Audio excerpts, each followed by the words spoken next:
Often, students find writing in English intimidating, simply because they don't really know the correct forms to use in different situations. So today I'm going to work with my students to learn a particularly useful format, a business letter.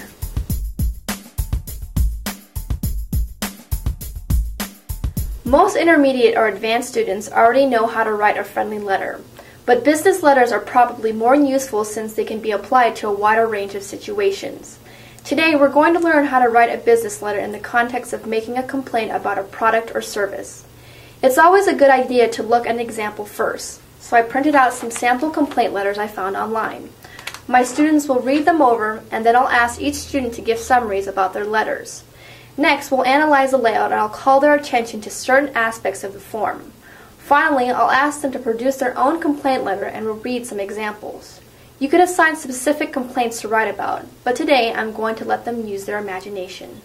So for today's lesson, we're going to focus on business letters and how to write a business letter. Okay?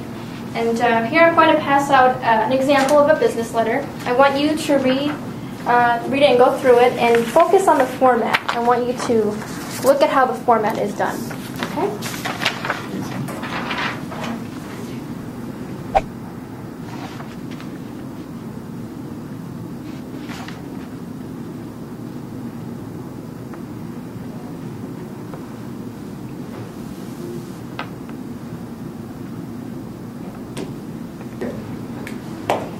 So is everyone done reading their letters? Yes. Okay. Pedro, can you give me a summary of what your letter is about?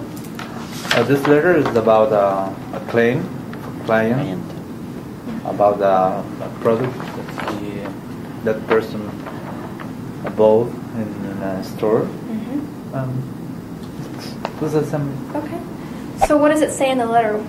What does he say about the product? Explain the problems with the product. Okay. Two different kind of problems, and also he described how the people in the store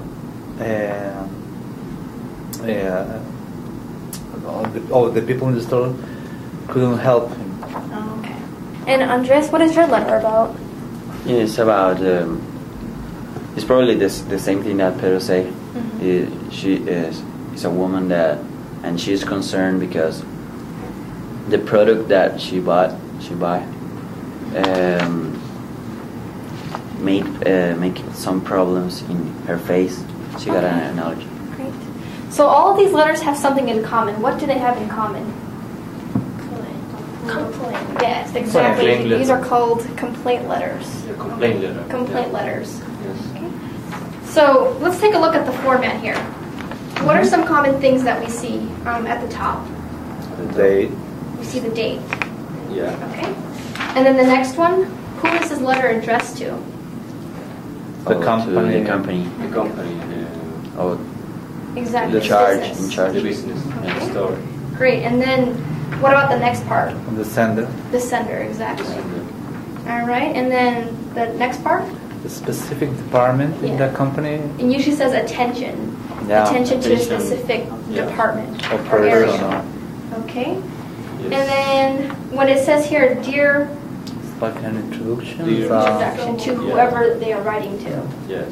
Okay. And you notice here that after who it's addressed to, there is a colon. You always Colon. use a colon when you write a business letter, nothing else. Yeah. Okay. And the basic format of the letter, it usually states what, for example? The problem? Yeah. Explain the problem.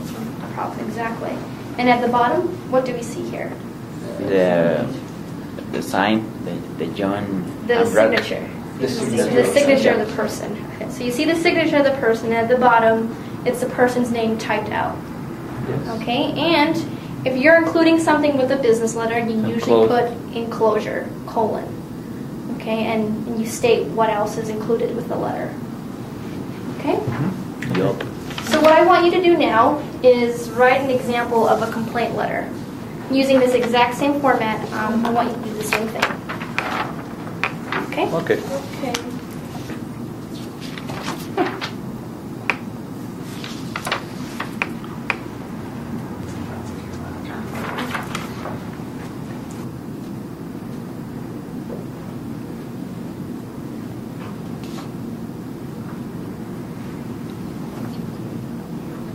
So, Pedro, would you like to read to us your complaint letter? Okay, perfect. I put the date, the company, Okay. put my name, and after that, start. Dear all, I wore your shirts since 15 years ago, and I never had a problem. But the last month, I bought 3 black shirts, model New York, and after the first wash, each one of them changed their color to blue the first, to pink the second, and orange the third. That was very strange and unusual for me.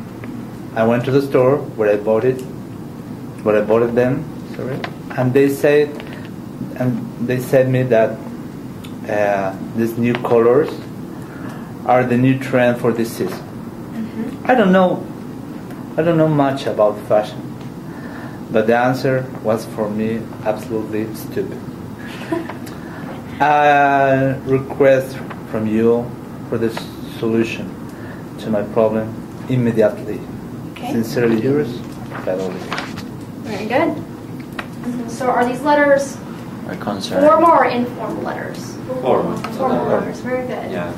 Okay, and what do you say in them? You have, it's called a complaint letter, so what are you writing about? Do you explain the problem, Mhm. and after that, do you require a solution? You request a solution. You request a solution or payment or something like that. Exactly. So you state the problem, but then you want a solution to the problem. Yes, Exactly. in a polite way. In a polite way. Exactly. That is the- Making complaints is just one situation in which your students might need to write a business letter. Here are some other ideas. A cover letter for a resume, a letter of apology to a client who has received bad service, a follow-up letter to a job interview, a letter of acceptance or rejection to a university applicant or job candidate, or a formal request for information. Even though most communication today is done via email, many formal situations still require the use of a traditional business letter, and this skill will be especially valuable to your students who are studying English for business or academic purposes.